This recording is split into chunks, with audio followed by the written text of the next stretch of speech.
It's been another whole year for the podcast. And for me.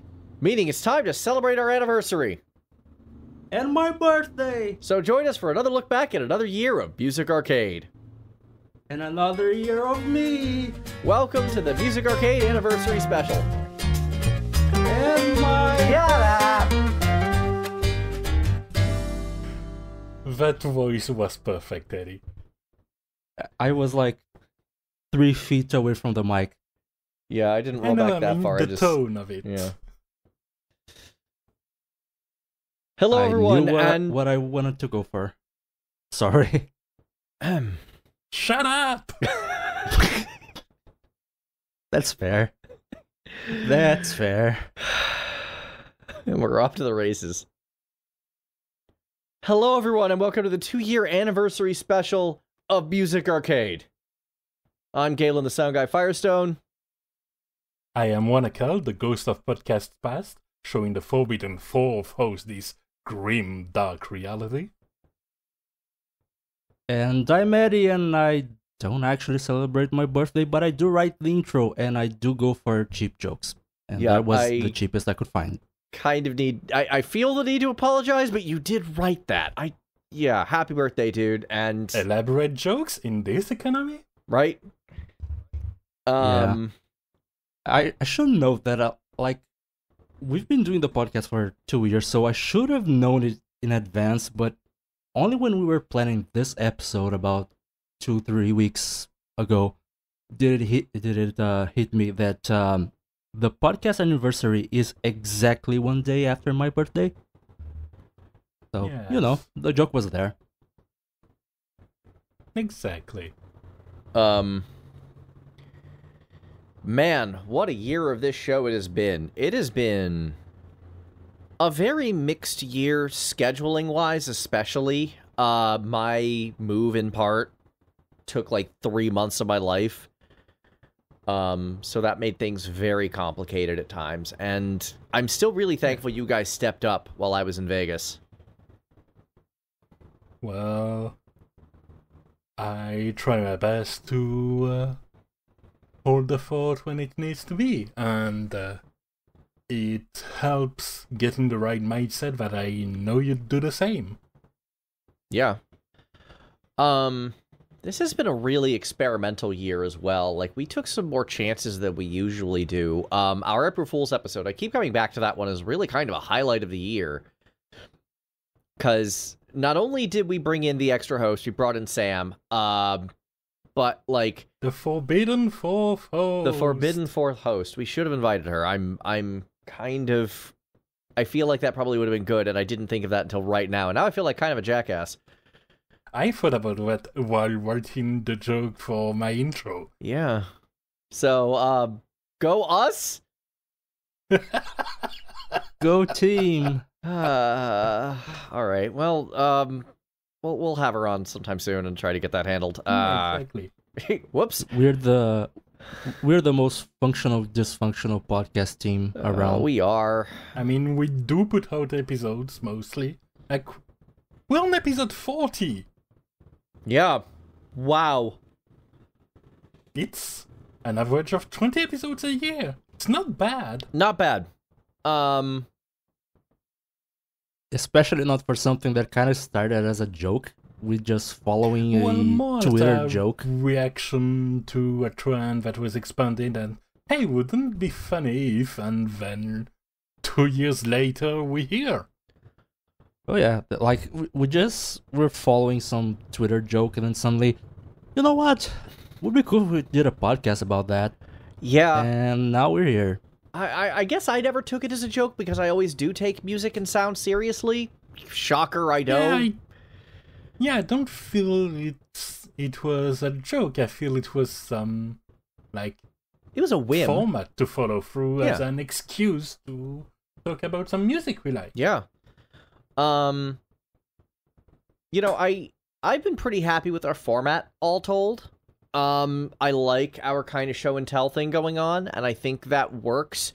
But I'm also very happy when we kind of go off the... We know when to break the rules when we talk about... That's what I was going to bring up, that the format is there as a reliable part as a base to go off of, and then we can afford and allow ourselves to break a little bit when the topic demands it, or just when we feel like it. Like, our most recent episode was about a single composer, which we do 3 or 4 times a year, it feels like. Maybe less than that. Yeah. But I'm always proud when we can get a really concerted episode doing something like that. And then our Kid Icarus episode was another one of those cases, which was also very recent. How is it we've done, like, almost our best work of the year in the last, like, month and a half? Like, man, we really finished strong this year. I'm very proud of that.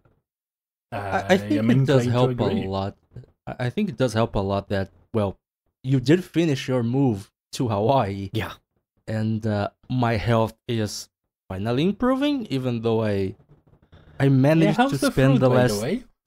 I was gonna say, I everything else was improving, and then I managed to spend the last 3 weeks with what feels like the most motherfucker code possible, and I'm sorry, Galen, you're gonna have to censor that. Why are you apologizing for me doing my job? Stop. Just, we're cool. Thanks. You know, the character can kind of kvetch sometimes, but me, I know how to edit. I've been doing it for years. Fair enough, then. Fuck it. Thanks.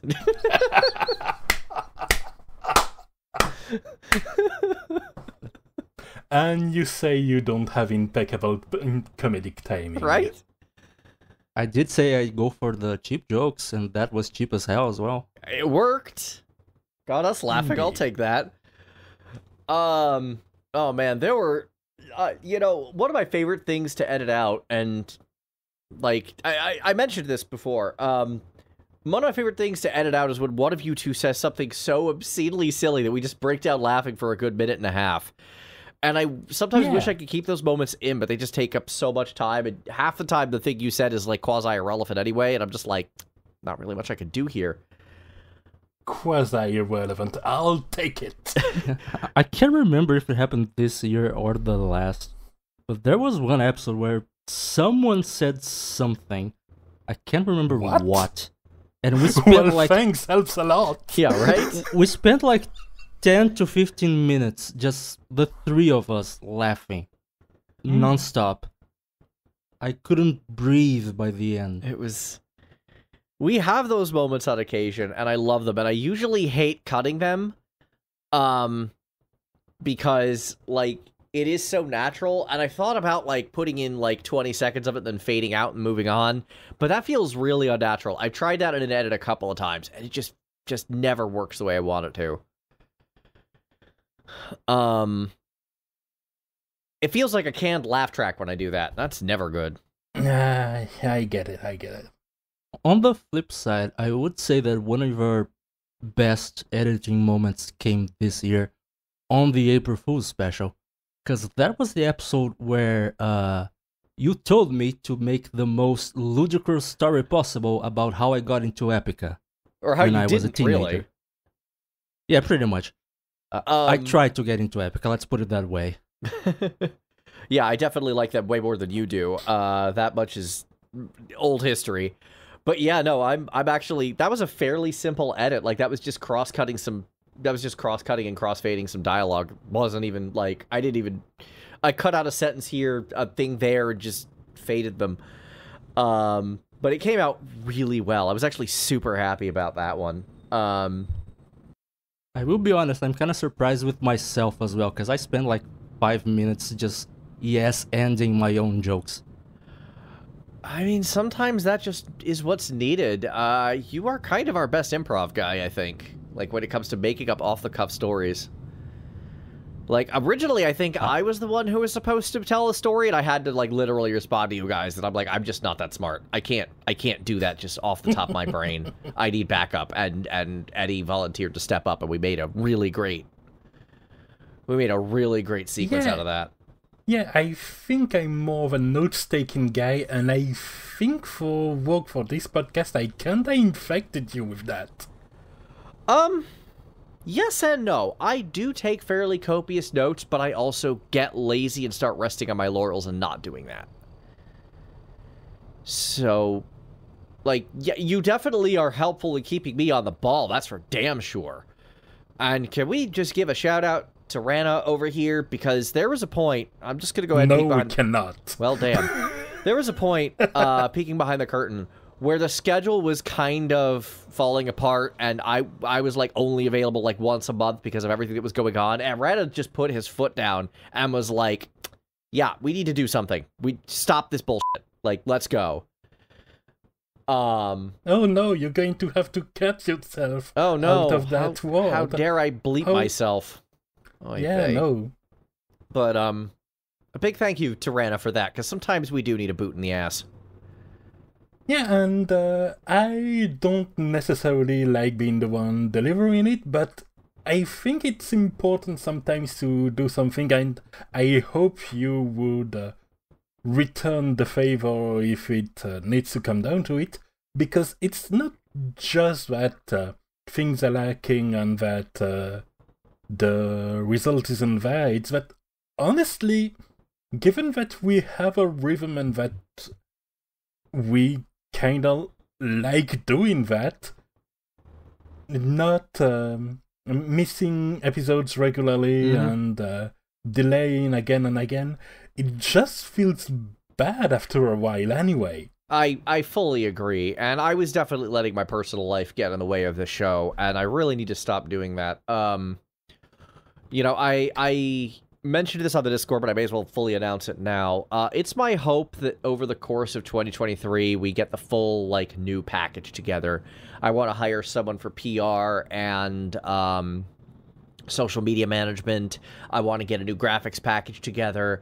I want to seriously consider the webcam plan and start doing more of a picture edit, which will actually be very difficult for me because I'm not as good of a picture editor as I am an audio editor, but I will try. When it comes to picture editing, personally, I just occasionally throw up a meme edit when inspiration strikes. Yeah. But that's not being a full-fledged thumbnail artist or anything like that. Yeah. The other issue I'm running into is that Adobe has, like, the best picture editing software, but at the same time is also, like, evil. The worst monetization? Yeah, I like... Okay, more peek behind the curtain. Pro Tools is the most... Like, it is the industry standard audio editing software. I am running a Pro Tools 11 HD. This is an older software version. You know why? Because starting in 12, they started to go subscription themselves. You know how much I spent on this HD license of Pro Tools? Because it has a native 5.1 mixing, and I'm a 5.1 mixing specialist? More than my rent at the time. Yeah. So I spent, I'll go ahead and say it, $2,500 US, and this was in 2010 money, on this license. Yeah, this permanent asterisk license. No, this one's actually permanent. This one, I will be able to use this software until the end of time. They'd love it if it weren't. Though. They would love it if it weren't. They want me to go subscription, and no. $2,500 in 2010 money. I mean, that's a ton now, but that was a bigger ton back then. Like, I think my rent... I think my rent at the time was $1,900 a month, which was also, like, way too much, but... Meanwhile, me and Eddie, we're just not updating Audacity because it risks being used as part of a Russian botnet. Which, boy, howdy, that's a can of worms. I actually had to update mine because of the new PC I bought earlier this year. Oh, no. But, sure. Yeah. Please get a VPN. It is a thing. Please get a VPN. I'm begging you. I do have the free version of Proton VPN. I don't know how much that helps. This podcast is brought to you by surprisingly no VPN company. We are like the only podcast in town to do that. Yeah, Please pay us money. Please pay us money is right. We'll sell out. Yeah, we're probably also the only podcast not not sponsored by Raid Shadow Legends. Oh God. Yeah, I know Would be kind of hilarious if a lot of my friends have gotten the Raid Shadow Legends. They pay well, I've heard, but would be kind of hilarious if Gathering of Gachas had never gotten a Raid Shadow Legends sponsor, but we did. Oh, that'd be hilarious. That'd be funny. True. Oh God, Gathering of Gachas. I do kind of miss that show a little bit, but I'm much happier here. I think this is by far and away the better show. You know, live and learn, right? Like, we had something, it worked, then it didn't, and this one works way better. Yeah. Because I'm happy we did it. Yeah. Me too. And once again, Rana kind of forcing the issue. I had, like, I know I talked about this last year, but I will once again say it. Back when I first was trying to get the show together, I had this idea of trying to get, like, certain specific things together, and then Rana was the one who was like, we're just doing it. Let's just go. Let's just start it. And I'm like, you know what? Perfect is the enemy of good. You're right. Let's go. Indeed. As you can see... I kind of try to act upon that because I know these behaviors. Mm-hmm. I have them. I don't like having them. So I do my best if I see an occasion to help friends such as you and Eddie to... avoid stepping on those big flashing landmines. Yeah. Oh yeah, I'm a painful perfectionist, just for multiple reasons related to my mental health. Yes, it feels like we all do have that in common. And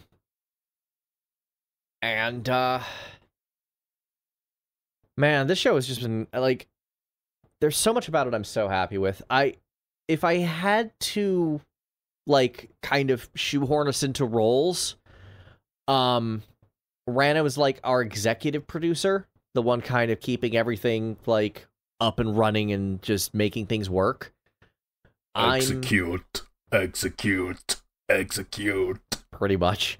I would be the line producer / post-production lead, obviously, because I'm on the technical side of things, and I'm a kind of the onboard leader, quasi-director, and then Eddie is, of course, our writer, who has done brilliant intro and outro work for 2 years now, and just made us all laugh and gave us a great way in. Gathering of Gachas never had an intro like this, never had a cold open, and that's to its detriment, I gotta be honest. Also stepped up as the uploader and yes, does some reporting on stats every now and then. Which is appreciated. That kind of inadvertently ended up playing to one of my strengths that I only later learned I had. So here's another peek behind the curtain that is a bit more personal. I've learned this year that I am technically on the autism spectrum. I believe it was in September, August, somewhere around that I learned that. And I've been uploading the episodes since around June, if I recall correctly. So, like, we didn't know I had this. And then the diagnosis came out and, turns out I am very much into logic and numbers, despite being a creative person. Okay. So I keep track of the numbers. And I ended up just keeping track of the numbers every now and then. Yeah, at first the uploading was my responsibility, but then I pawned it off to you with the idea that I would then focus on Twitter presence and the likes, but I wanted to do that only when we had a more completed visual package, and 1 year later it's not a thing, and I haven't done anything much, but yeah, that people. Yeah, that's just to future-proof this episode, as of the time of this recording, Twitter still exists. Yes. Correct. Correct. What also still exists 2 years later is that logo I threw up in like 2 hours, maybe? I mean, yeah, but it plays. Apparently. From the time I thought I could design logos. Oh boy. Because originally we were gonna keep it up just for the first episode, and then I was gonna come up with something. Which is why the first episode's YouTube upload has additional joke on the bottom of the logo that aged poorly. Oh god. And then I went, oh, right, I cannot illustrate despite knowing how to use Illustrator. By that's an issue. episode 2, you also went, maybe you should remove the jokes from the YouTube upload just in case the logo isn't temporary. And Which was one of the many demonstrations of our superpowers of foresight that are still very much a thing, apparently. they are. What was our most recent? We are oracles. Our most recent one. The most recent one was rather bittersweet because it was the Killer Instinct one. thing. We're like, oh, there's a Killer Instinct announcement. Turns out to be a spectator mode for an arcade emulator. I'm just like, well, that's, progress on Killer Instinct, I guess. It's just not something I care about at all. Yeah. As I said on Discord, we have those powers, but we cannot control whether they come for good or for underwhelmingness. Exactly. Anyway, let me talk about Xenoblade Chronicles X for like an hour, just in case it manifests something. Free it from Wii U jail, please. Please, I want to play this video game. I don't have a Wii U. Yeah. Oh yeah, no. Just there was also the episode before that was the Kid Icarus Uprising one, and then Sakurai's YouTube channel had a mention that was like, boy, it sure would be nice to play Kid Icarus Uprising on a home console one day. I mean, let's be honest here. There was also by spending a whole year being like, please give us Tactics Ogre and Ogre Battle, or not Ogre Battle, and Final Fantasy Tactics on Steam. I don't know how I managed to pull that one off. That's still my proudest moment. I'm 100 and something hours into Tactics Ogre Reborn with no sign of being done yet. And I'm just like, this is a game that actually is real and exists, and I'm playing it, and it's amazing. I helped manifest this.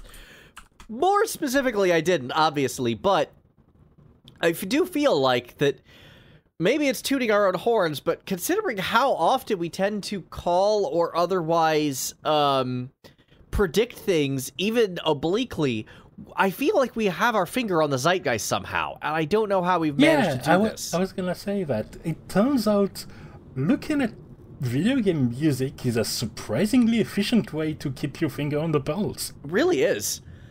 And I think that's really... I can definitely say that I wasn't very much into following all of gaming news until we started doing this podcast. Especially since I'm only a PC gamer, I cannot afford any console. Right. So, following the news was never really my first priority, and to be honest, still isn't a priority. Understandably. For me. But somehow through the podcast, we three kind of keep each other informed.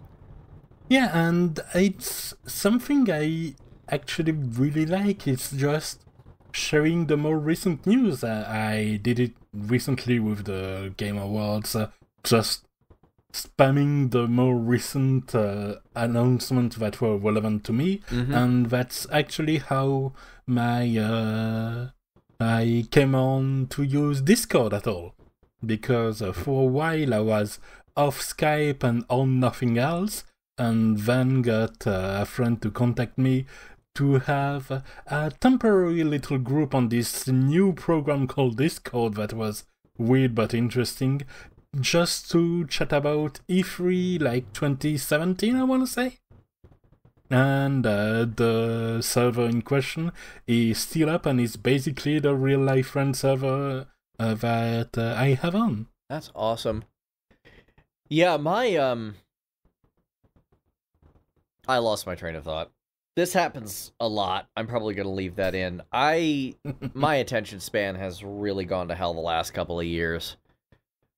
I have no idea what you mean when you say you have a terrible attention span. Look, a butterfly! So pretty. A pigeon? Oh yeah, now I remember. Our very first episode was about the Game Awards, wasn't it? Because I remember my comment. The timing checks. Yeah. I remember being annoyed at Final Fantasy VII Remake winning the Best Soundtrack Award. Not because it's a bad soundtrack, because it's brilliant, but because it isn't the best soundtrack of 2020. It's the best soundtrack of 1997. Yes, I do remember you mentioning that exact line. Yeah. Ironically, for this episode, I've looked back on some past years of the Game Awards, and there was something interesting. Like, one of the things that caught my attention was 2017, aka the year where Persona 5 lost Best Soundtrack of the Year. To what? Who won that? To Nier Automata. Oh, okay, fine. Yeah, that year was stacked, and also, not even nominated, was Xenoblade Chronicles 2 because it came out in December. Oh. I guess that timing also tracks. Did it at least make the 2018 list? Nope. Oh, wow. You come in December, you don't get Jobs Awards. Ouch! Yep. They need to the fix Game that. Awards. It's like awards are a joke. Yeah, they really kind of are, to be perfectly honest. Which actually brings me to an interesting point that Eddie had. Why don't you take it away? Yeah, so the Grammys are now issuing awards for what they call video game and interactive entertainment soundtracks and scores. And we got the nominees, I think, in September of this year, so about a couple months ago. But we kind of didn't touch on it because, well, in part because it didn't fit into the episodes, and in part because, to paraphrase the YouTuber that I often paraphrase, Thought in the Shadows, the Grammys are a joke, and me bringing up the Grammys makes me kind of a joke. Well, Rana and you did say we started this thing as a joke, so I guess the joke's on us. I guess. But yeah, it's kind of interesting because the Grammys, they have a very different nomination window from the Game Awards. So there are no games that appear on both the 2022 Game Awards and the technically 2023 Grammys. I want to compare these lists. There is one composer. Yeah. Sorry? I want to compare these lists. Sure thing. There is one composer that does appear on both lists, but let's go with the ones that do not repeat first. Okay. So the Grammys have Aliens Fireteam Elite by Austin Wintory. Okay. Which I haven't seen the game, but Austin Wintory is a bit of a Wintory's a name. A known name. I know him. There's the Dawn of Ragnarok DLC for Assassin's Creed Valhalla, which was composed by Stephanie Economos. I'm butchering that surname, I'm sorry. Long-time listeners may recall I had a very mad take on the vanilla of Assassin's Creed Valhalla. I haven't touched this DLC, so I cannot comment on it. The third nominee is Marvel's Guardians of the Galaxy by, I think it's a French name, Richard Jacques. And Old World by Christopher Tin. And there's a fifth nominee that I will go back to in a bit. Well, Christopher Tin... The Game Awards... Christopher Tin did make history for Baba Yetu winning a Grammy. I don't even know what category for, but, you know, Civilization, a video game, won a Grammy for the first time for being on Christopher Tin's work, so he's absolutely notable for that, if nothing else. I remember it made news because it was like 5 years after that game came out, too, and suddenly the Grammys are paying attention. It's like, you guys are really a joke. It's, it won for a very weirdly specific award in the Grammys, which was Best Instrumental Arrangement Accompanying Vocals, which I think was the way they named the World Music Award before the 2010s. Sure. Go, Grammys, go. I mean, I would say it sounds convoluted, but I have an opposite complaint about one of the Game Awards award. And if you'll allow me the side note, one of the things I also looked into was Best Performance, which is a celebration of the voice acting work that goes in video games, and is only for the English-speaking performance. You know, in a medium where Japanese-speaking performances are not important at all. Sarcasm. You know, and as an aside, I will also defend to my grave the Brazilian dubbing industry, because as of recent years, they game devs in general have been putting the money and the work to actually add Brazilian Portuguese dubbing to their games, which is I awesome. think the first big name to do so was League of Legends, which continues to do so to this day with every update and even with the Arcane series. Hell yeah. And they use professional voice actors. Yeah, great. I'm always More of going that. before that. Yeah, I guess I can kind of understand. Like, I agree with you that they should have absolutely labeled English speaking on that a Yes. little more clearly. Yeah, I don't mind that the category exists, but it feels dismissive not to name it Feels best dishonest. English-speaking performance. It kind of feels dishonest. 'Cause Yes. we know they are English based. They are the entire Yeah, the awards, company. like the awards English-based. committee is The almost only certainly all Japanese American. Yeah, the only Japanese performance that was noted was for Ghost of Tsushima, where the voice work was done by a Japanese American. Yeah. Great job. Yeah, so, I mean, like, most Yeah. award shows are pretty crap. Like, let's just be honest here. It's a lot of politicking Yeah. behind the scenes. But at the same time, Yep. we do mention that in particular because it's kind of a landmark and an excuse Yeah. to have a starting point to look at what happened this year. Well, we've heard the nominees for the Grammys, and I have not played a single one of these games. So, yay? Let's talk about the Game Awards music choices then, I guess. yeah. Yeah, one of them, one of the Grammys, I will be mentioning later because it's by a composer that also got nominated for the Game Awards. So the Game Awards for 2022, the nominees for Best Soundtrack were A Plague Tale Requiem by Olivier de Rivière. I'm sorry, Olivier de Rana. Rivière. Yeah, thank you. You're welcome. We all know I suck at French. Well, you're not on my level for sure, but Says the you're French also guy. not French, so I'd I say you try have my a best. reasonable excuse. I try my best. I'm pretty sure your French is better than my Brazilian Portuguese. That's probably fair. Anyway, shall we I continue? would like to check that one day, but yeah. Moving on. The next nominee was Elden Ring by Tsukasa Saito. We had Metal Hellsinger by Two Feathers. Xenoblade Chronicles 3 by Yasunori Mitsuda. And the winner, God of War Ragnarok by Bear McCreary, which I'm leaving last because Bear McCreary is the only name that appears on both lists. He was nominated for the Grammys for Call of Duty Vanguard. I didn't even know he worked on a Call of Duty game. It's funny how much game work he's getting lately, because let me tell you something about Barry Creary. I've edited him. He's a TV guy. Ooh. Most notably, not a show I worked on, but one that definitely is a huge inspiration and a show I absolutely adore. Would probably put on my top 10 favorite TV shows of all time. He was the lead scoring composer for Battlestar Galactica. I think the first time I that one came had across...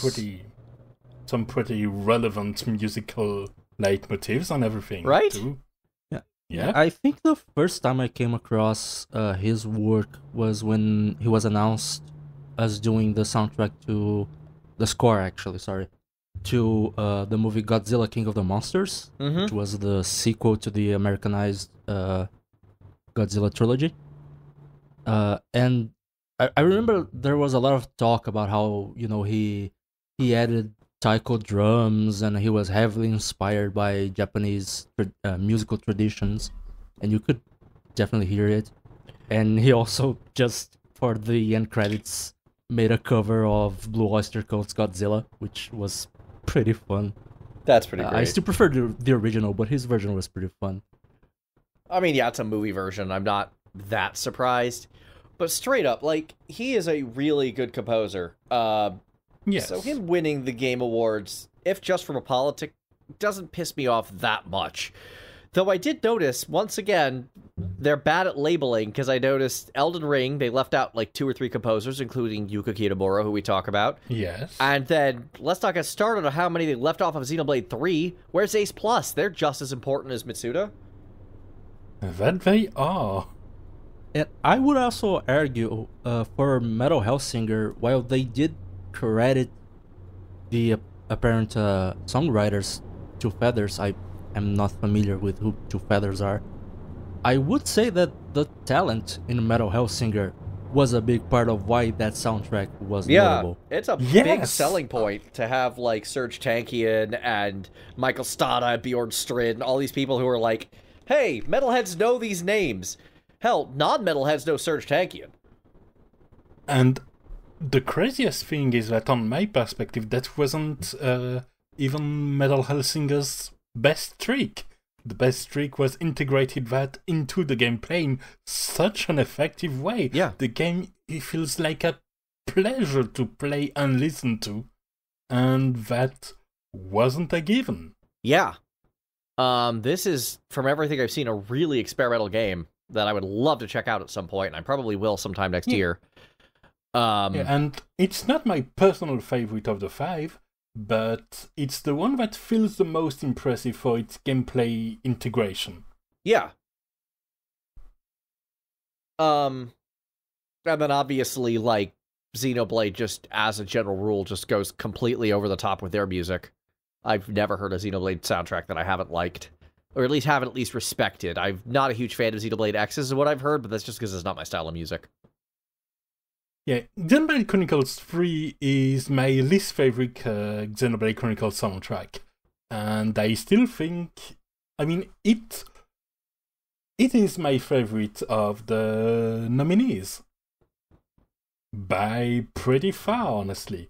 Because, given that I only played slightly over half of the nominated games, there's a little bit of emotional resonance that is lost, and I'm sure it's especially relevant for Plague Tale Requiem. But from what I've gave a small listen to, it seems like very competent application of medieval music that would have existed or sound like they would have existed at the time depicted. That it's a period piece, right? And I can respect that a lot. And then you have Elden Ring, which is just booming and has some incredible highs that manage to kind of keep you in the action when you get back to the same boss for the 25th time in a row because your build just isn't the right one. But it has a similar situation to God of War Ragnarok in that between those impressive high highs, there's a lot of silence.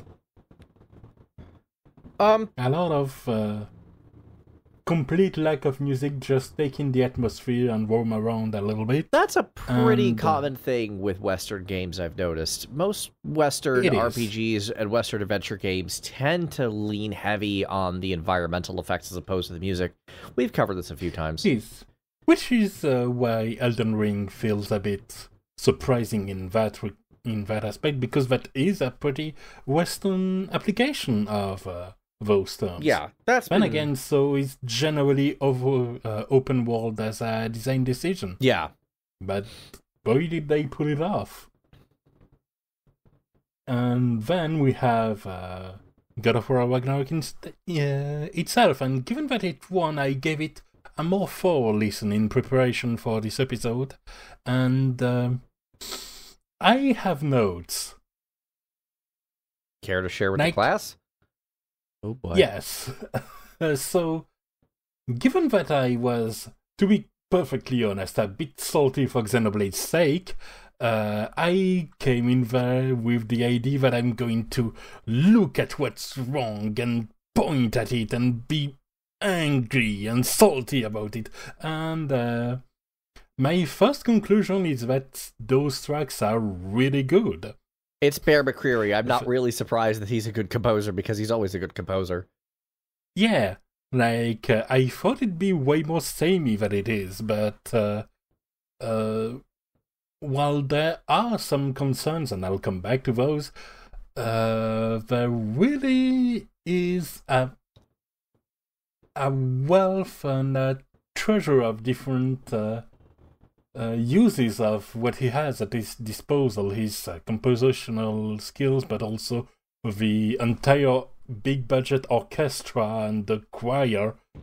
And that kind of leads into one of my main concerns, which is this AAA mentality justified by the silence between the track, which is to feel the need to have to use everything for every single track. Because there's breathing room in between them with the silences and the likes. So that apparently means that you need a full choir that goes full ham, even for the funny Dwarf Merchant Brothers theme. So, I actually have a counter-argument to that.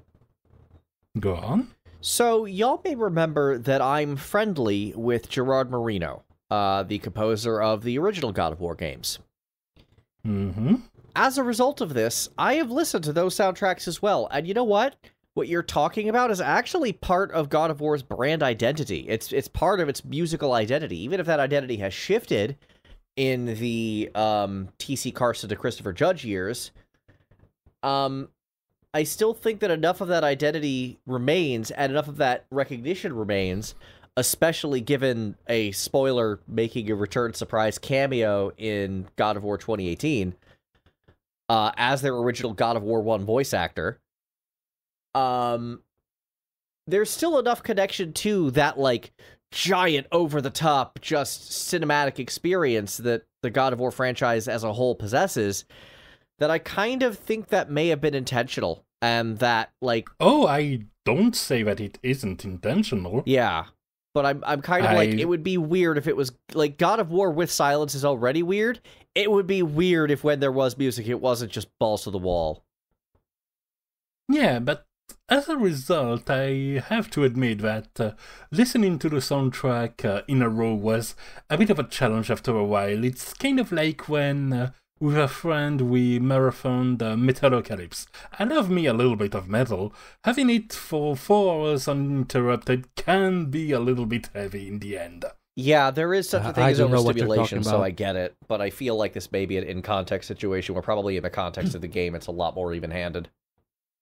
Yeah. Looking at the amount of playlists that I have on Spotify that are 100% metal, I have no idea what you're talking about. I mean, yes, I'm very much the same. In fact, I've been listening to my list of my Spotify list of the top whatever songs I listened to this year, the most listened to songs I listened to this year, and there's like 3 or 4 synthwave tracks, and then the rest is just metal.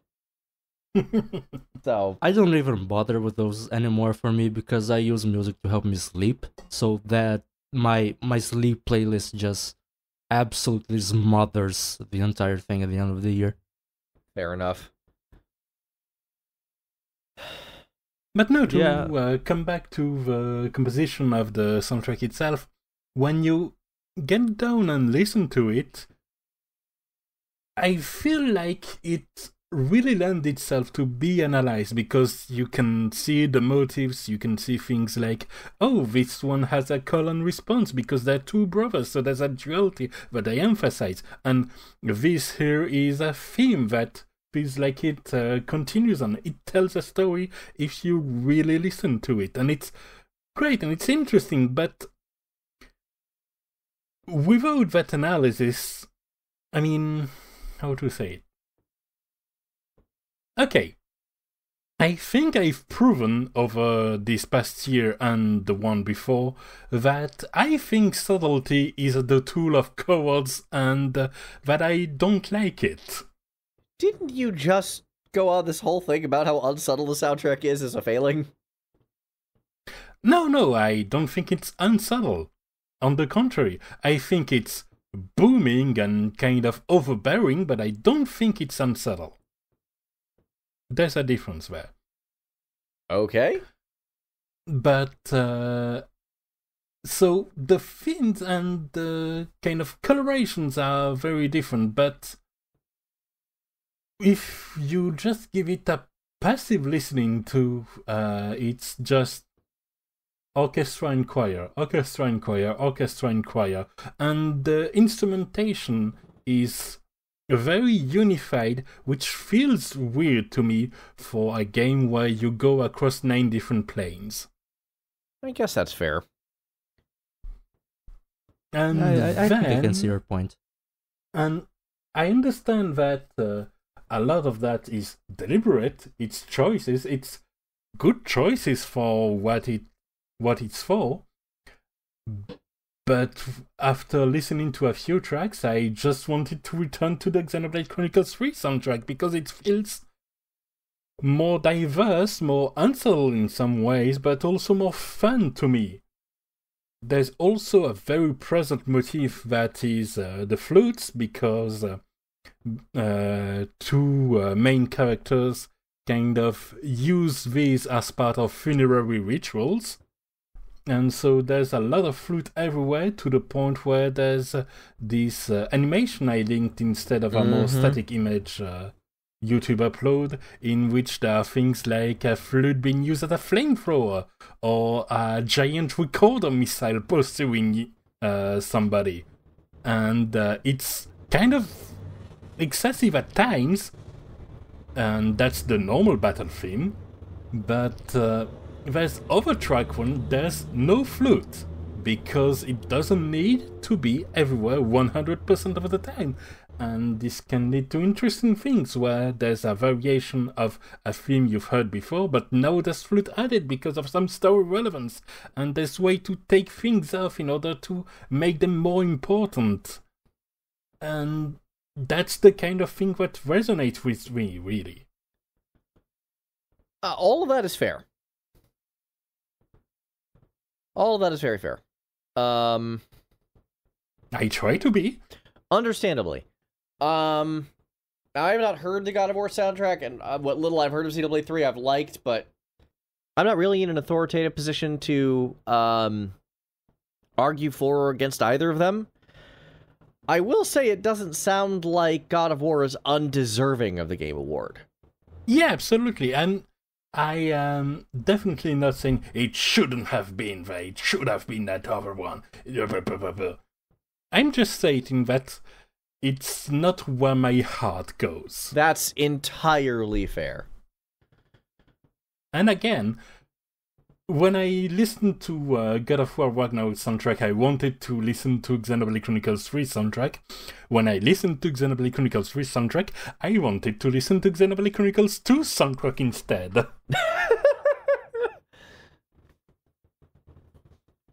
So I guess the conclusion is that I don't know what I want. That is...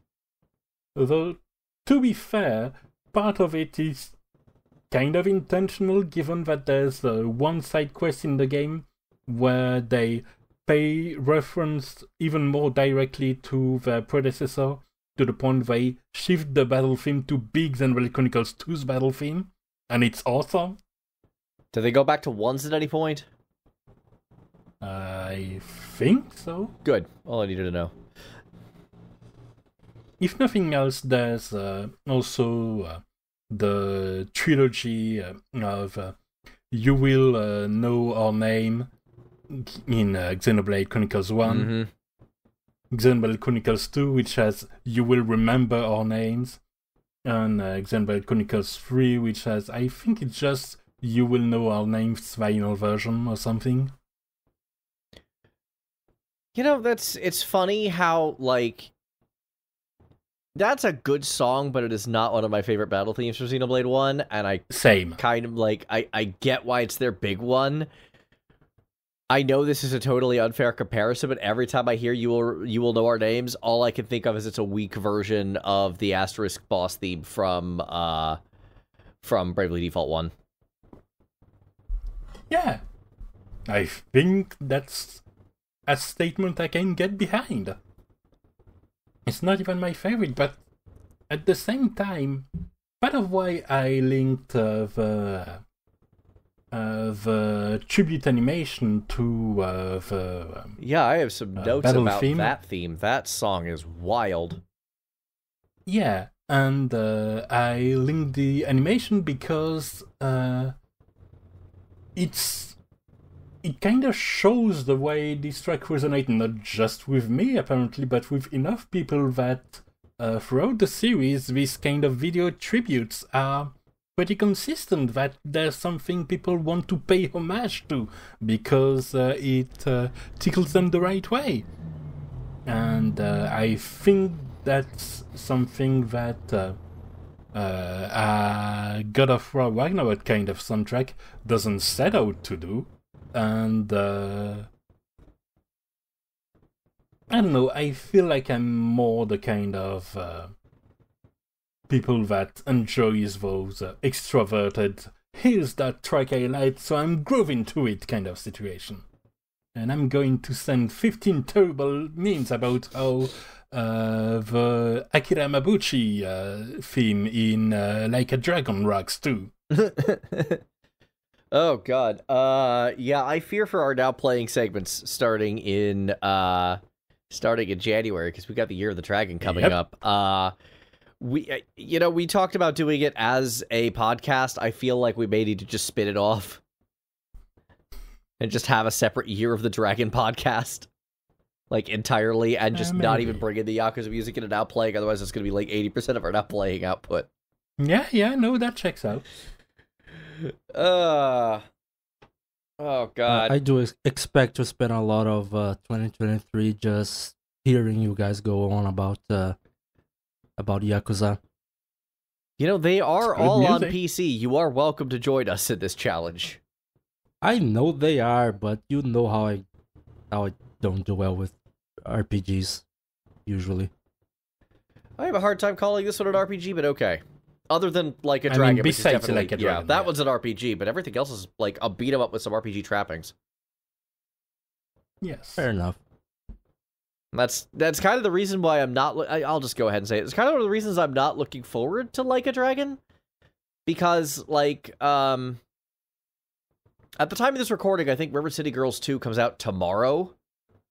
Yes.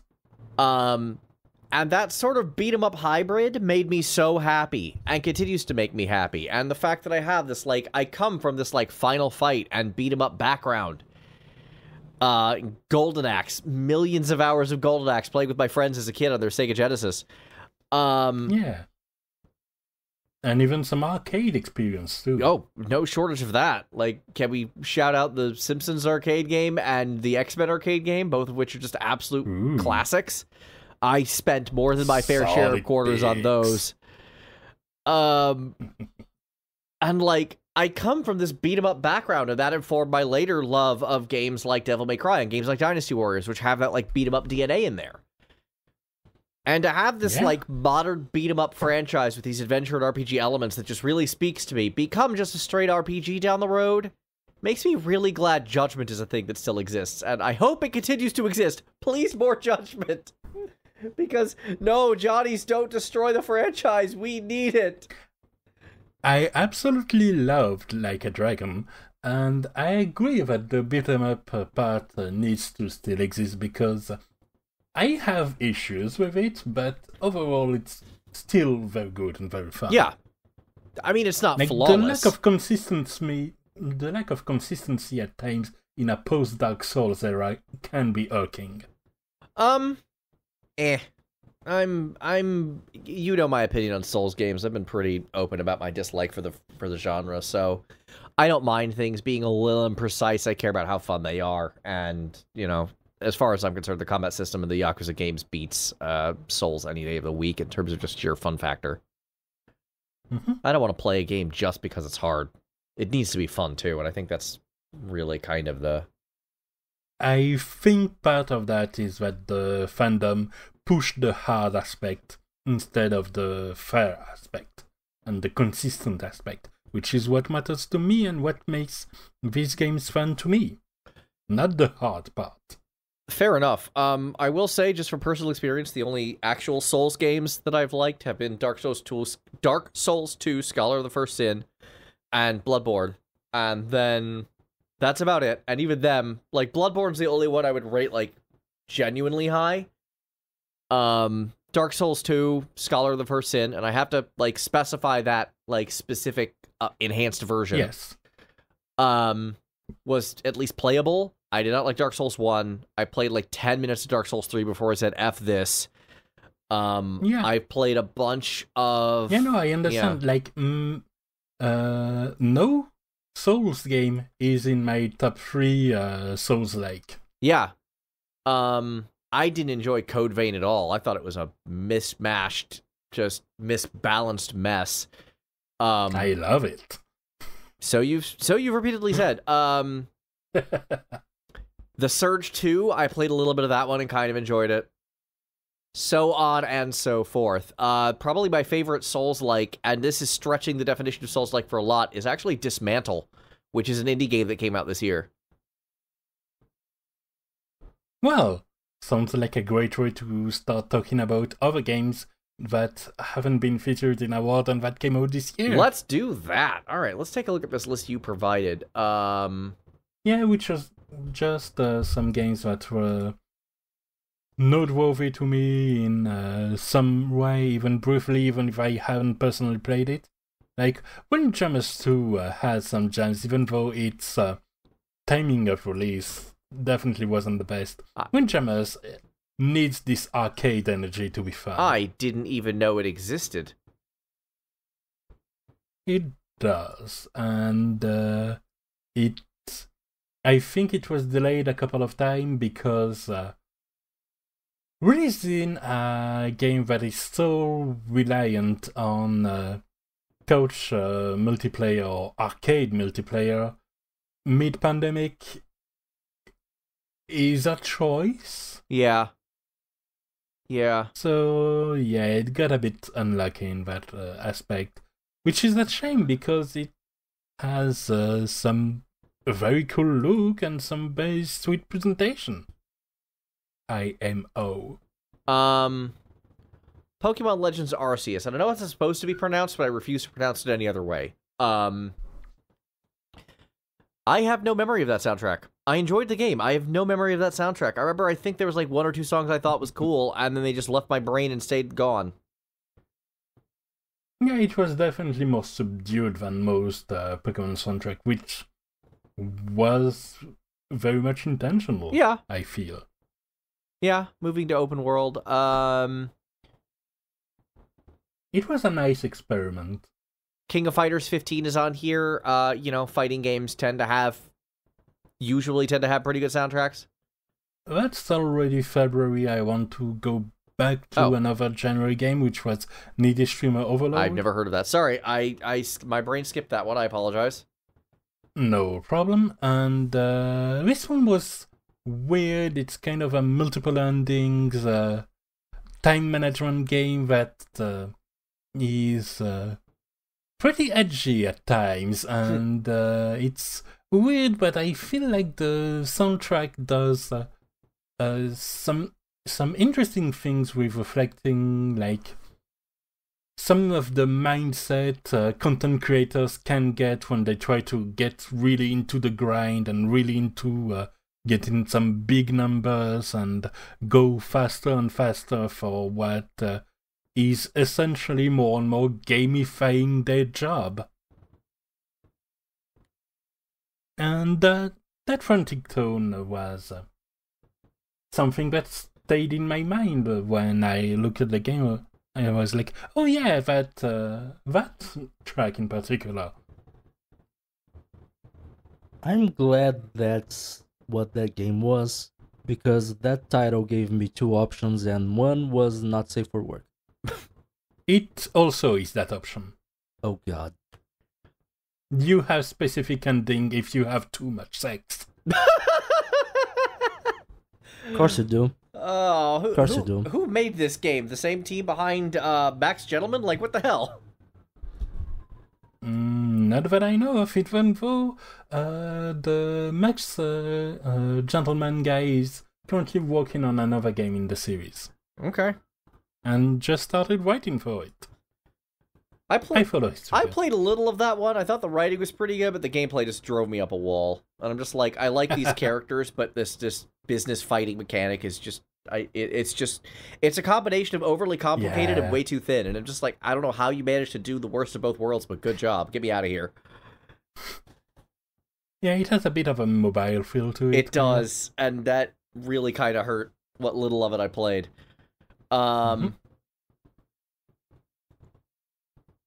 Anyway, KOF 15. Okay, was it good? You're probably the only one of us who played it.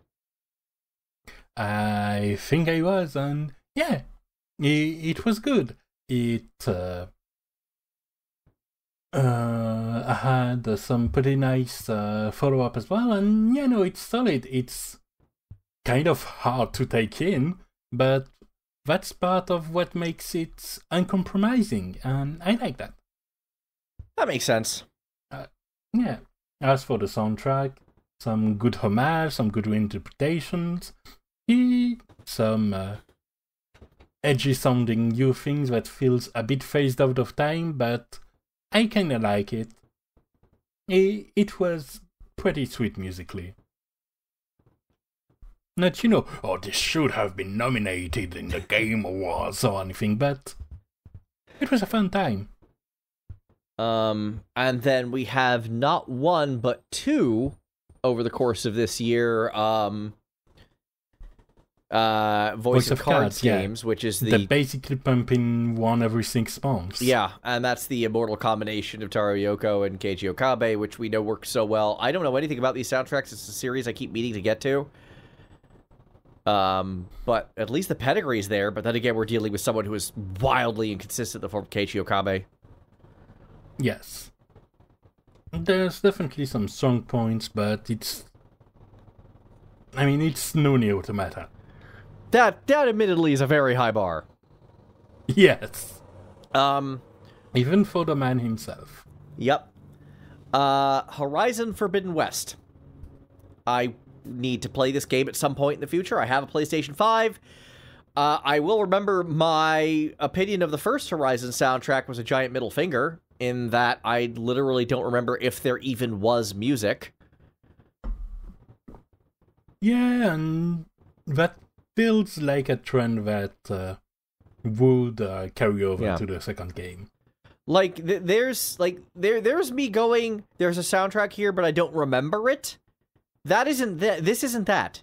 This is, was there even a soundtrack, question mark? Because I have, like, no memory of there even being music in the first place, which is a level of, like, quiet atmospheric subtlety that I didn't know actually existed. You may have entered the Twilight Zone. Right?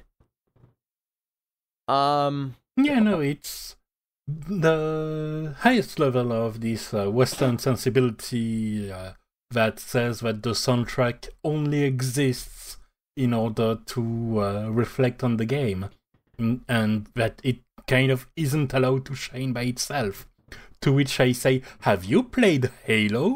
Have you had any single person complaining when everything explodes and I'm running on that car and everything is falling apart and it's super cool?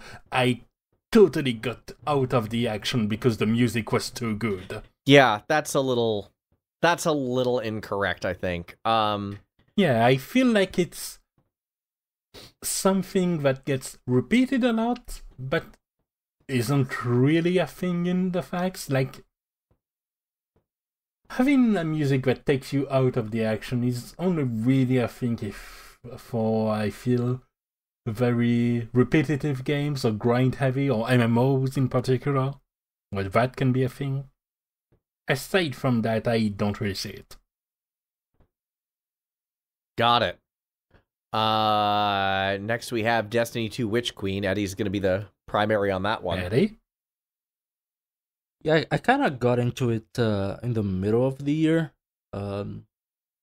So just quick explanation. The way Destiny 2 works right now, they're thinking of making some changes, but right now the way it works is when a new expansion comes out, there's a new season pass that comes out as well, and the year is divided in 4 seasons, and you can either buy a singular season plus the expansion if you want it or not, or you can buy the full season pass, or you can buy just the expansion. Usually people who are very much into the game will buy the full expansion plus the full season pass to get all the content. Makes sense. That's what I did. So I got into the 3rd season of the year, called Season of Plunder. And since I had the full season pass, I could also experience the 2 previous seasons, Season of the Risen and Season of the Haunted, as well as the main story for the main campaign. And I'd say the soundtrack's a mixed bag. I've mentioned in the previous episode how I really enjoyed their use of leitmotifs and the sort of integration of the lore into the soundtrack itself. I thought that was really neat. There are some cool tracks in the main campaign. The seasons, honestly, I only kind of remember a couple tracks from the Season of Plunder. It's not like each season has its own full album. Usually it's like a handful of new tracks for the new activities and some cutscenes. The Season of the Reason kind of came out along with the expansion. So it was just more of the expansion soundtrack, which was okay. Season of the Just to clarify, would each of these seasons correspond to, say, a major patch in another MMO? More or less, yeah. Okay. So for example, so it's mainly content-driven likes. Yeah, they are looking into changing the format a little bit in the future because people are getting tired. But just to illustrate, when the expansion came out, along with the Season of the Reason, they did a complete overhaul of one of the subclasses, alongside with a new not a new dungeon, a new seasonal content. There was the raid, which was tied to the expansion. Then the next season, they had a new dungeon. They had a full overhaul of another subclass. So generally speaking, it comes with a dungeon or a raid and some other big thing alongside it. Okay. So yeah, Season of the Reason was basically Witch Queen Plus, let's say. It was sort of an addition to the story of the Witch Queen. So the soundtrack was pretty much the same. I can't recall anything new exclusive to it. Season of the Haunted was pretty horror inspired in the story missions, so it was very ambience heavy. I kind of enjoyed it, but it's not really a soundtrack that you will remember because it's ambience for horror inspired moments. Right. Yep. Not my thing. Then we had Season of Plunder, which was kind of meant as a palate cleanser because the first 2 seasons were very emotionally heavy, and Season of Plunder is just, you're pirates now, go pirate. So we had a couple tracks that had that vibe, the piracy vibe. We were just locked into combat between 2 different ships, except in space. And they did it well. It was pretty fun. And now we're in the Season of the Seraph, which I haven't been able to play very much because I was ill. So I have no opinions on that one yet. I do think it has a few Western inspired songs because a lot of it is on Mars. And the dungeon that came with the new season even has cowboy hats for all 3 classes. Yes, it should be.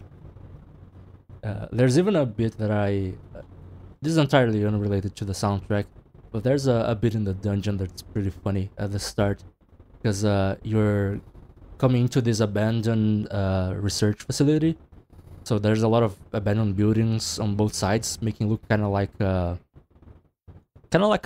ghost town from a western. And then you have tumbleweed tumbling across the way, and a single robot on the other side, like it's a gunslinger telling the town isn't big enough for the 2 of you. So I expect a lot of western. Yeah, I expect a lot of western inspiration there. But I haven't been able to properly experience it yet. But that's my general impression of Destiny 2 this year, as far as soundtrack goes. As far as gameplay goes, I know people have been complaining about PvP a lot, with reason.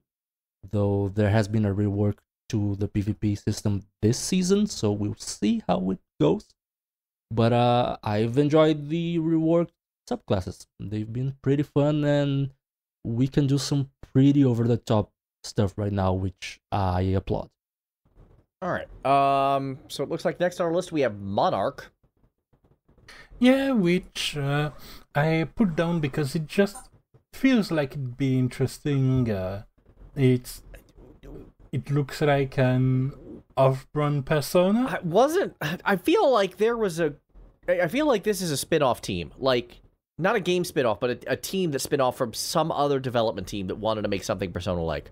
Or something SMT-like. Possibly. I seem to remember reading something about that. I know nothing about this game musically. Yeah, I know that it exists, and that's about it. But I feel like it has potential once somebody digs into it. It's just that none of us really did. All right, then let's move on. FF6 Pixel Remaster. Is this the part where I bitch about the opera again? Because I'm totally willing to do that. I actually stopped playing this game after that, I realized. I had no desire to come back to it. It ruined my experience that thoroughly. Yeah. Rana, you made a joke once upon a time about how you should have a soprano in your back pocket if you're any kind of music supervisor, to which I say, that is 100% true. I know you were joking, but any music supervisor worth their salt should have an actual operatic soprano around. And if they don't, then they are bad at their jobs. And I don't even mean that hyperbolically. Like, how do you not have this? Yeah. So... You have a budget. Use it for that. Yeah, please. Hopefully. I'm pretty sure an operatic soprano would have cost the same amount for performance as the tenor, as the alto they got. Yeah, and like, it's FF6. There's one thing you have to not mess... Well, there's 2 things you have to not mess up. One, the opening crawl with the 3 mecha Magitech armors in the snow. And they got that right. That version of the soundtrack is beautiful. Opera. And that's the one where they just dropped the ball so thoroughly I don't even know where to begin. I recoiled when I heard that.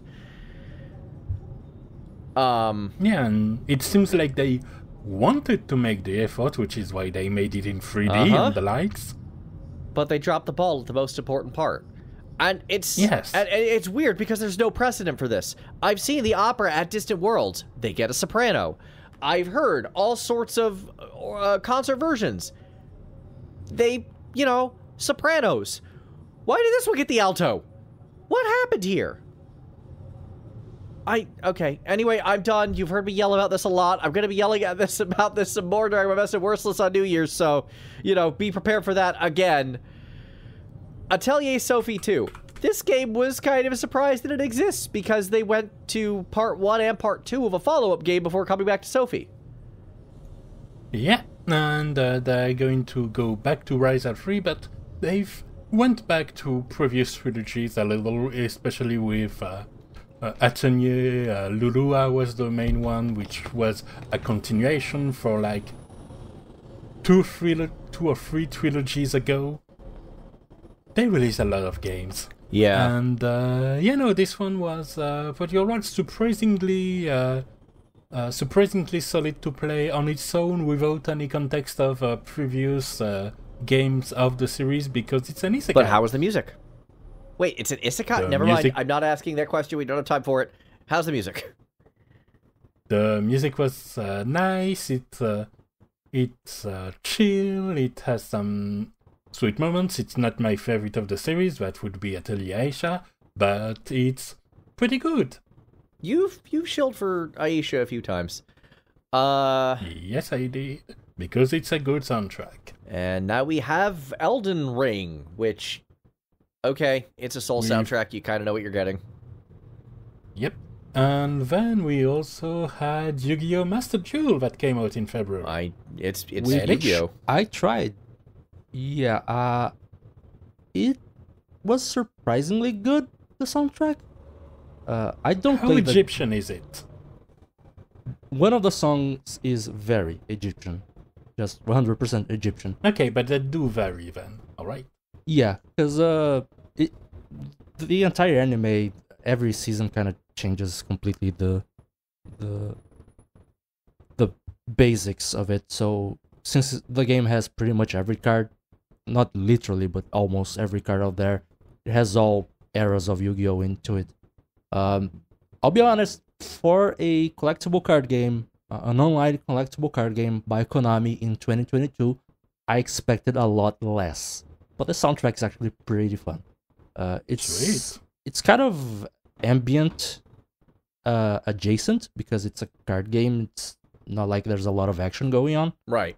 But it does have some tense moments when you get to the end of the match and such. Yeah, but that doesn't mean you can't get some things that kind of stick in your mind. That's why, actually recently, because Genshin Impact had its card CCG minigame added in, given the track record with underwhelming event music, I made a playlist that is musics to play card games and be in the thinking tank to. Especially for playing along with that minigame mode. And that let me remind myself that Hearthstone did it really well. It's got that tavern music kind of feel, but it sticks in your mind. It's good soundtrack. Yeah, that's fair. To me, the soundtrack to Yu-Gi-Oh! Master Duel, at least some of the tracks do stick in my mind, but it's very much a your mileage may vary situation, I would say. Because anyway, it is the best card music in the world remains and will always remain Shuffle or Boogie. Fair. But yeah, no, that's now stuck in my head. Okay, yeah, okay. As part of the playlist, there's also a piano version that is pretty good. I should check that out. Match then, we had Chocobo GP that looked interesting until the monetization scheme was revealed, dear. Convincing me to absolutely never touch this game. Wow. All right. Love that. Yeah, no, I actually would have tried it if it wasn't such a freemium Battle Pass heavy game that came out around the same time as Babylon's Fall, a game that is already off the servers, I believe. That makes me sad. I don't like it, that foreshadowing. I assume the music was a bunch of cart-esque Final Fantasy remixes, judging by the name. I would assume so. I haven't really checked it out. I put it mainly in remembrance of Chocobo Dungeons music, which was pretty incredible. Actually the best At My Weapon remix until FF6 Pixel Remaster. Oh. I'll have to check that out then. Alright, then we have the one that at least some of us have played, and that's Stranger of Paradise. I own it. I have the deluxe edition, and at some point I'm going to install and play it, but it's got that whole, like, it's a Souls-like thing. And then I'm going to be honest, I am turned off by the fact that they're in part using a remix of a Frank Sinatra song as part of their boss theme, and that really bothers me. Like, that just intrinsically bothers me. Rana, have you played Stranger of Paradise? I tried, my PC can't run it. I was gonna ask how edgy it is. I think the edginess is almost a quasi-joke. Yes. And it's a joke I'm very willing to laugh with, actually. Yeah, very same. Edgy, angry FF1 with a feather in its cap is something I'm about. I'll tell you the truth. Look, the scene where Jack interrupts the villain speech of the Lich to say, "I don't give a f*** who you are," and punch it in his skeleton chin, is one of the single best moment of Final Fantasy history. That's just fact now. I'm okay with that. I guess I do have one concern, is because it is a remix of this, like, not in public domain and heavily controlled song, I'm a little afraid of what happens if I stream it, and I kind of hope there's, like, a streamer mode and an alternate boss theme that won't do that. Alternately, I could look into Nexus mods. I won't know that much about it because my main experience, given that I can't run it, was looking at a speedrun of it recently, in which they lamented that they didn't have the main dungeon music most of the time because they kept running away from fights, which means they kept having the enemies pursue them, which means the battle music was almost the only music listened to for the entire game. And that brings us to Rune Factory 5. Rana, I think you did play this one. I did play this one for a while. Didn't persist that long, it existed. Alright. And it's probably a better experience on a system that isn't the Switch. Man, that is a common refrain. Okay, so what the heck is a Norco? Excellent question. I don't know, but apparently it was on a ton of indie game of the year lists, so I guess it's notable, and I hope it's good. I'm always open to discover a gem that eluded me. Also, around this part was probably... Yeah, I think it was on March that came out Endwalker patch 3.1, which means "Oh, twin gods bless this land." Deserves a mention. Fair enough. Okay, Lego Star Wars Skywalker Saga. I assume there's going to be a bunch of John Williams remixes in here. That's usually how the Star Wars games work. I assume so, and given that they go for basically the whole gamut of the current canon, my hope would be that there's also some Ludwig Göransson remixes in there, because I know the Mandalorian is in there and playable. I really like the tone they gave to that track. I have in fact played the game and have good news and bad news. Go ahead. Good news is there's a lot of John Williams. Shocker. What's the bad news?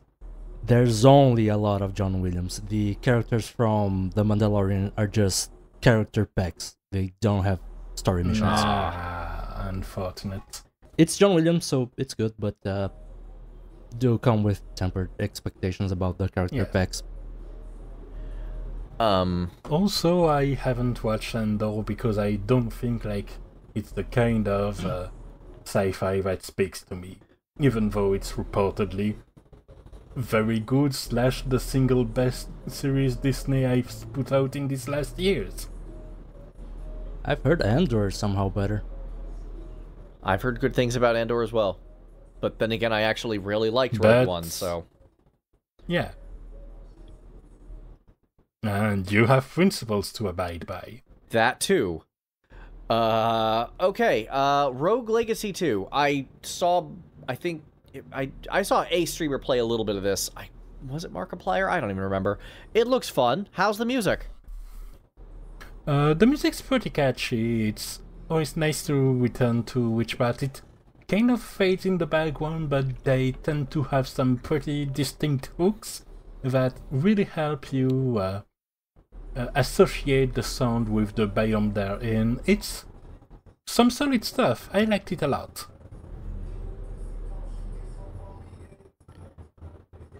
Aerodine Chronicle Rising. Whoa. I haven't played What is this? I think, Eddie, you did? That's the side game action brawler from the team that's working on an off-brand bloodstained-ish Suikoden. Yeah, to keep things brief, Konami has basically done to the Suikoden team what they have done to the Castlevania team.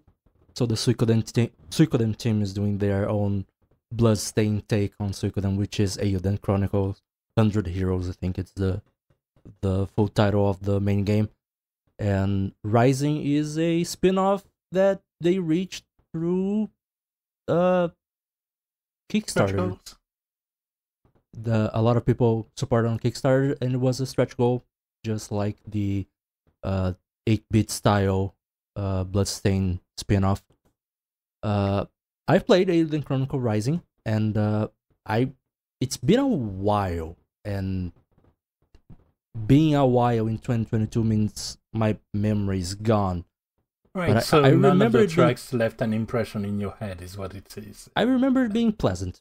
I don't remember any specific melody, but I also was sick for basically half the year, so who knows.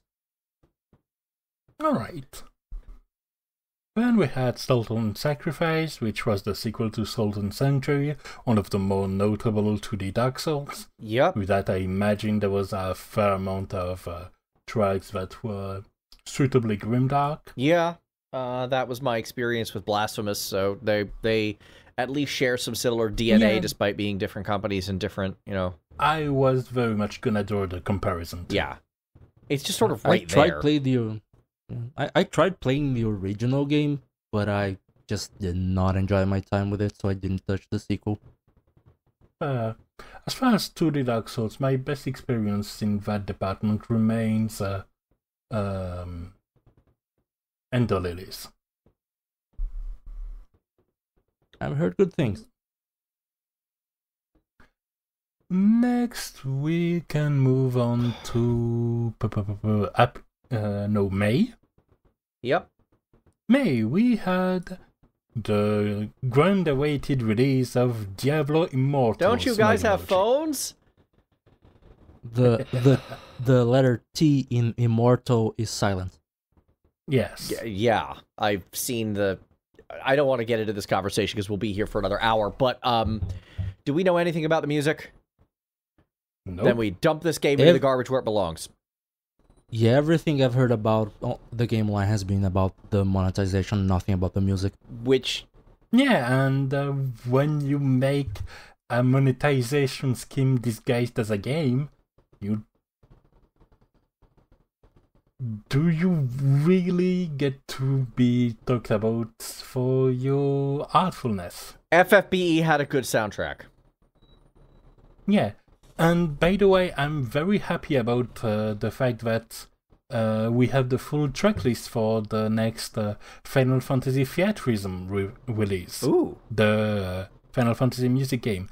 And there will be actually some of the more side games and even phone game soundtracks, so there will be some Brave Exvius tracks in there. That actually makes me really happy. Yeah, and some records people love too, and that's actually very good. If only because that means some of those tracks get to be in a non-gacha game. Yeah. I still remember I went to one of the fan festivals of Final Fantasy Brave Exvius back when I was still like a real bad gambling addict, and they had an orchestra play music from that game. I need to track down that live stream and rip those tracks. I need to find that. And I do love me some Noriyasu Agematsu. He's very good. Okay, Metal Max Xeno Reborn. I haven't played it, but I mostly put it there because I've discovered and played Metal Max this year. And finally I can put a game behind the Battle with the Wanted track that I've learned about a fair amount of years ago. And the rest of the game is just as good, if not better, as that one track was. Which is high praise, because that's a very good track, but it's a very good game, way ahead of their times in many ways, and it's a shame they aren't more known. In fact, in the last 2 weeks, I went back for a little bit of Metal Max 2 Reloaded and got all 12 tanks in there. Which feels nice to have a full garage. Yeah, we described this game before. It felt pretty good. We should not dive into gameplay too much. I really want to avoid that, guys, because we're going to be here all year if we don't. Yes. Okay, Neon White. I know you played this game and you've showed off some tracks for before, and it is pulse pounding. This soundtrack. Yeah, as far as somebody composing a soundtrack for a video game for the first time, Machine Girl got their assignment down to a perfect understanding of what needed to be done. It's ideal track to go and repeatedly run in this trippy environment and try to improve your times. Mm-hmm. I love how that game is basically speedrunning 101. Yeah, and it's so nice at encouraging you to improve yourself instead of berating you for being too slow. Mm-hmm. Very good game. Redout 2. Redout 2, which is an indie-fied version of somewhere between F-Zero and Wipeout. And given that it's flying cars going so fast that you have to take into account turns so sharp they make you go into Redout, which is the screen literally the screen, sorry, literally going red because of the excessive G's in your pilot. Oh no. Yeah. And so it needs to have a nice techno track to go along with it. And I hope it does, because I haven't played it. I'm guessing you haven't either, Eddie? Nope. Moving on. AI Somnium Files Nirvana Initiative. I'm guessing Come As You Are is not in the soundtrack here, despite that name. I don't think it is. Maybe it smells like Teen Spirit is. Maybe. But sequel to AI Somnium Files, and heard good things about both of those games, and definitely on my 2 playlists. Aren't they kind of VN adjacent, or am I totally dead wrong about that? They are VN adjacent. Okay. It's an investigation game. I think the writer worked on Danganronpa. Not 100% sure. Okay.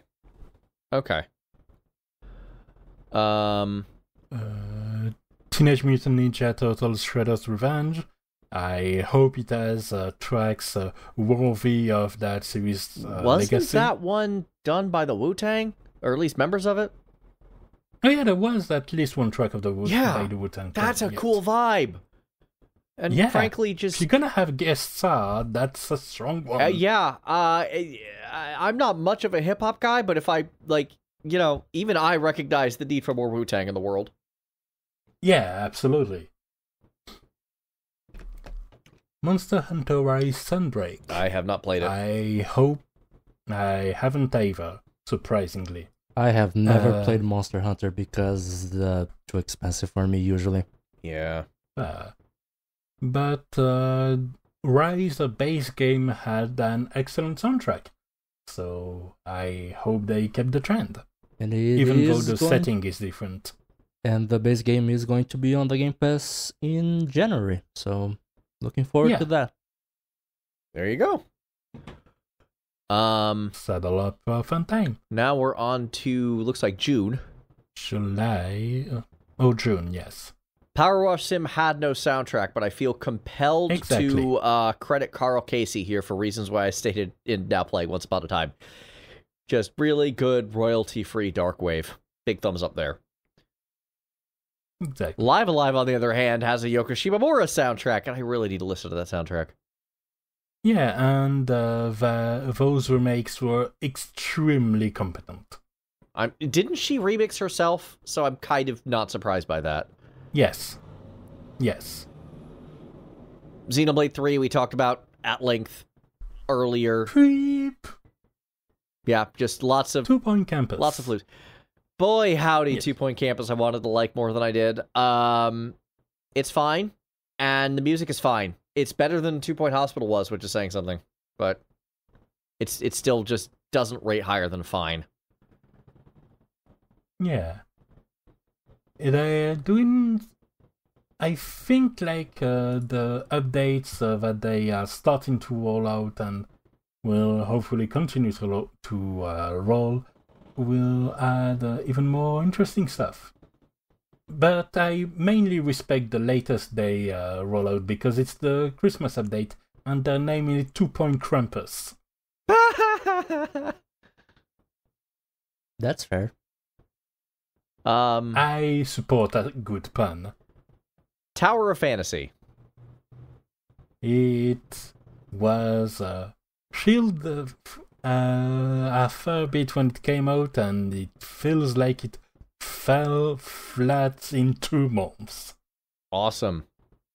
I remember looking at it and then realizing the publisher was Perfect World Entertainment and going, nope. Yeah. Splatoon 3 should have been nominated for Best Soundtrack of the Year. Yeah, you've shown us some songs, and it had some wild stuff in there, so I get it. That it does. There's our other Voice of Cards game. Yep. Haven't even looked at it. Metal Hellsinger has been nominated for good reason for Soundtrack I of the mean, Year. I have not played the game, but I've listened to those tracks, and oh man, it's good.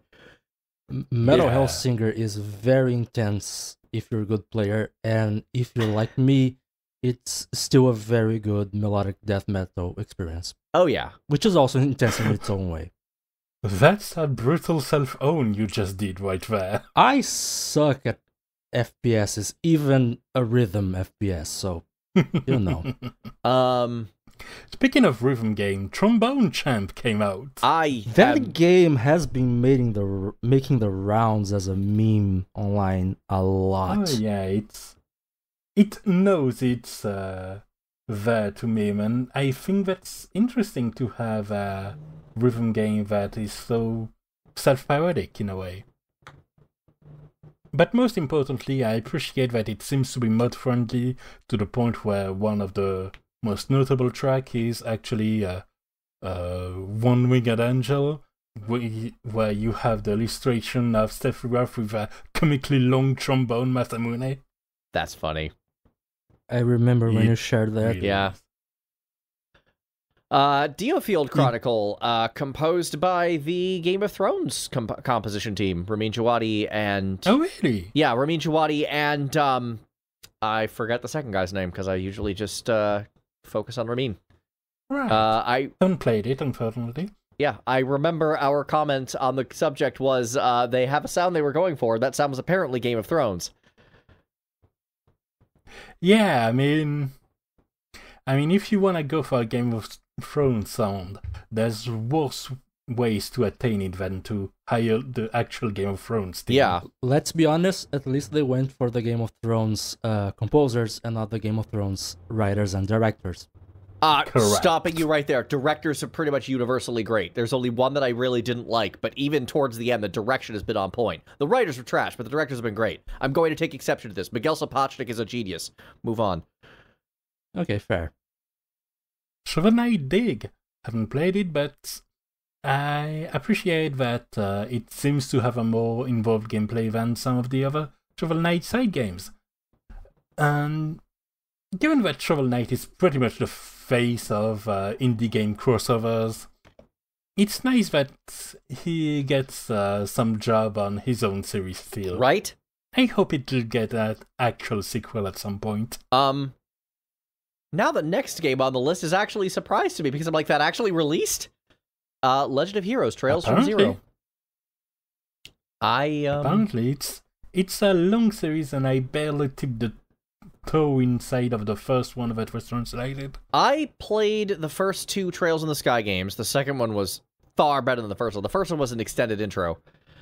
The second one... It certainly felt like it one. was. Probably why I fell off of it. Understandable. The second one is really, really good.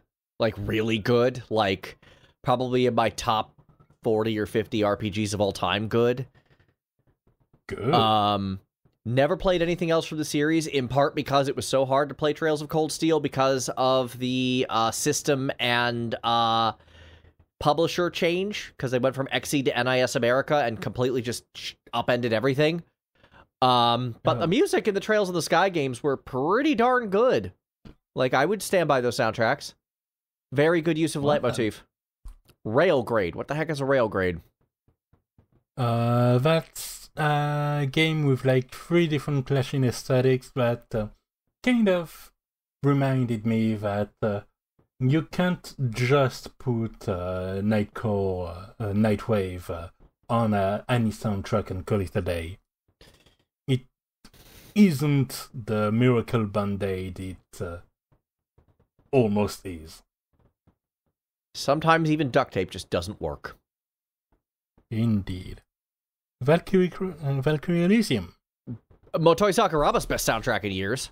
Well, you know, I think I appreciate this Motoi Sakuraba guy. Yeah. I should look into more of his work. Never heard of him. Never heard of him. Definitely not on this podcast. Nope. Yep. Plague Tale Requiem. We talked about this one earlier as well. Yes. Signalis heard good things about it, but I don't know where it stands. Details-wise and soundtrack-wise, it seems like a game that's best experienced rather than watched. I've never heard of it, so... Yeah, me neither. Star Ocean Divine Star Force. On the subject of Not Sakuraba's best work of the year. Yeah. On the subject of Sakuraba, I'm sure he composed this one, and it sounds like he phoned it in. I mean, if there's a series he can phone it in, it's Star Ocean. Mm-hmm. Bayonetta 3. Voice... Look pretty interesting, though. Yeah. Bayonetta 3. Voice actor drama aside, I have yet to play this one, and I really need to. Yeah, I feel like that situation really soured it at a pretty busy release window, which means it felt right to kind of sidestep it and let the situation fall back a little bit. Yeah. It sounds like a great game to get around to when it will be 30% off. Harvestella, you played this one, you weren't a fan by the sounds of it, but at least was the music any good? Yes, the music was probably the best part. The music and aesthetics of this game are impeccable. The rest isn't. That sounds... But the music was That correct. sounds like the most average, like, on-the-nose Square game I've ever heard in my life. Yeah. Like, incredible creatives. What the hell were they thinking with about half of the rest of it? God of War Ragnarok, we talked about that one at length earlier. Bear McCreary's great. Yep. Tactics Ogre Reborn, that's my favorite soundtrack of the year by far. Yeah. Shockingly. I think the comparison point I had is that the FF6 Pixel remasters had some improvement and some results that didn't stick the landing, and the Pro that was a disaster. And meanwhile, Tactics Ogre Reborn is just banger after banger, improving what was already very good all across the line. It's just showing off. There's one song that I thought didn't quite work. One. And that's Accretion Disc. And that's because that was probably the most bleepity bloopity of the original SNES tracks ported into the later games. And that one's, like, you get that chiptune-y, it's hard to do it in orchestra, and that sure plays out. Pentiment, I think, Eddie, you played this one? Yeah, the game is mostly ambient sounds, because it goes for aesthetic of a medieval painting. But when there is music, they nail that medieval vibe. It's 100% on point. But it's rarely there. Goat Sim 3, it has a track record of being a pretty goofy soundtrack, of course, for the game it is. Yeah. And I like me a little bit of goofiness every now and then. You don't say. Goat Sim's main theme was surprisingly catchy. I believe it. Pokemon Scarlet and Violet. I know nothing about these soundtracks. I'm kind of avoiding the game till I patch it. I think that's the right call. And the soundtrack was absolutely excellent. Loved it. Great. When it wasn't glitched out. Yes. Oh, Eddie, here comes your favorite game of the year, Gungrave Gore. Oh, yeah. Edgelord bullshit. When Eddie become edgy. I was actually very much a goth in my teenage years. Even had a trench coat. You still kind of are now, let's be honest. I like to describe myself as an old goth, yes.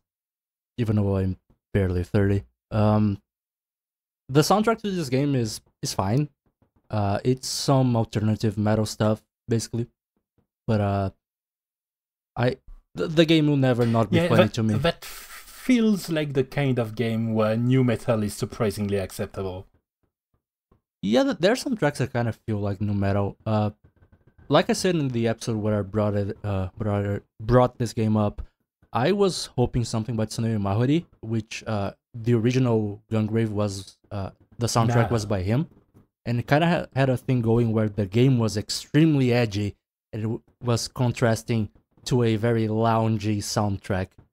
Just like the anime, the intro to the anime is some soft jazz with like bullet shells falling and a dude shooting guns left and right. So I was kind of expecting that, but they were playing the edginess for real instead of for jokes like they did with apparently they did with Stranger of Paradise. So it isn't as funny as it could have been, but the soundtrack's okay. All right. Front Mission Remake, haven't heard it, hope it's good, and I'm mainly holding off and waiting for the Front Mission 3 release. Because what a game Front Mission 3 was. And I hope between that and Armored Core Fires of Rubicon we get a bit of a mecha renaissance. We have Midnight Suns, the new Marvel game. Apparently that's like a strategy. I don't know the first thing about this. What the heck is that game? Yeah, it's. I think it's developed by the XCOM team, and it has a kind of strategic gameplay, but more freeform to allow for the superhero aesthetics to it. And in between missions, instead of base building and development, it's more relations building a la Persona. So interesting. I've heard mixed things about this game. I haven't played it either, but I hear the writing is pretty makes you question decisions by the writers a lot, and I haven't heard anything about the soundtrack. So for all I know, it's probably another case of a Marvel game with a generic superhero fitting soundtrack. That's usually how it goes. Which is a shame, because the XCOM have some really good music to them. And Guardians of the Galaxy has been nominated for a Grammy, so occasionally they do something good with Marvel.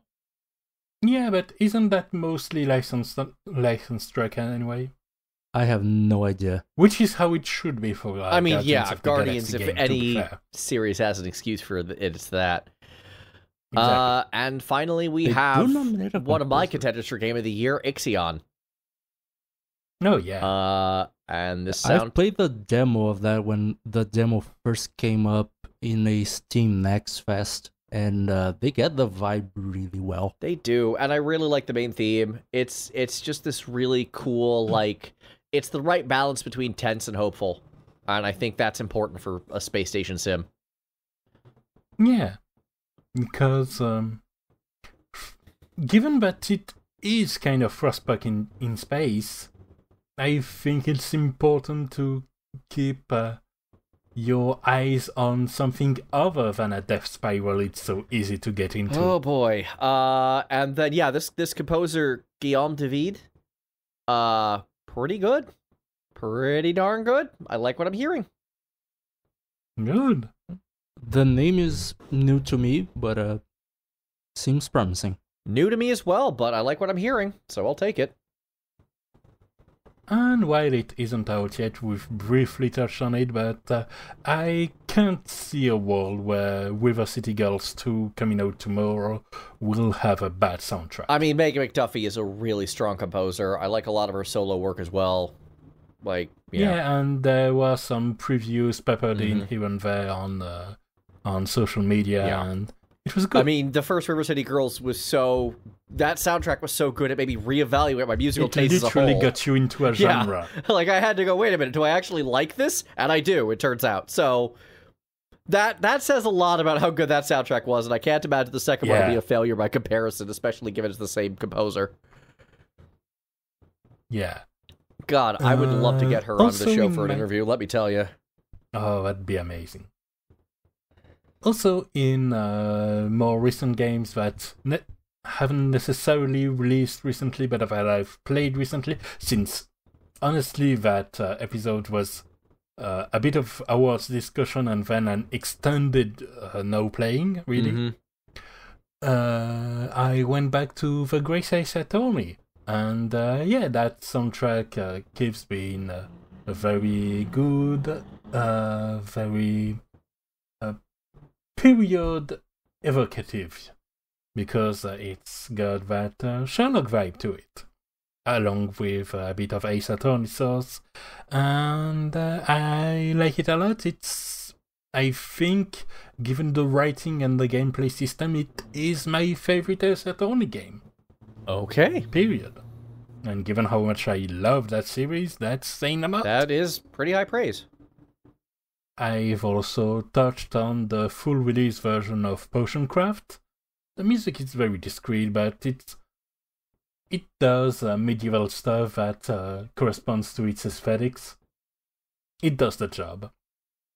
And I've also touched to a demo for a Kickstarter project that I think is still in the pipes, and that can still be backed, which is Bits and Bobs, which is River from Heaven with the numbers filed off. Right. That was the rhythm getting the bloodstone treatment, like you said. Yep. Yes. And it's a tall order because there's a very specific feel, but the demo, both with its cheerful music and the visual that accompany it, give me hope. That's awesome. It's a hard feel to get, but I think they nailed it. And I don't just say that because one of the 3 minigames in the demo involves hammering nails out. What is this, WarioWare? It's the same spirit, very much so. Oh, okay then. I that was the joke I made, but it turns out to be correct. All right. Yeah, no, it's very much in that same kind of mood, and I'm absolutely down for it. And let's not forget that we are oracles, and you are one of us, Galen. Exactly, which is why I'm going to now manifest Xenoblade Chronicles X on another system by talking about it. So, you see, when it comes to the subsystems, what's interesting is that the class progression... That's all the time we have for this episode. Thank you guys so much for joining us for this 2-year anniversary special where we look back at the games of the year, we look back at our own history and how far we've come and how far we have yet to go and how much more we want to build this thing. I mean it when I say I couldn't do it without you guys. You guys are amazing. Eddie, Rana, thank you so much for being a part of this. Yeah, you're alright too. Yeah, you're an okay guy. We make a good team. We do. Easy jokes, hey! Easy jokes! As always, you can get in contact with us via the links in the description below, and please do. Please, please, please do. We want to hear from you. We want to hear feedback. How are we doing? What can we do better? What do you want to hear? Even episode theme suggestions. Sometimes we honestly kind of struggling for a theme, and some viewer input would be great. Always. You know, besides another episode on anime instead of video game. I think that was a one-off, to be perfectly honest with you. We'll figure out something else for next April Fools. Maybe. I have an idea. Oh god, I'm scared already. I think I already suggested it. Well, I'm looking forward to checking my notes history and figuring out what that is. With that... Or to be reminded once we're done with the episode. Thank you very much, everybody, for watching. That's right, Galen. I'm taking over the outro. There is no rules. There is only chaos. Have a nice day, everyone. See ya. Oh boy, see ya.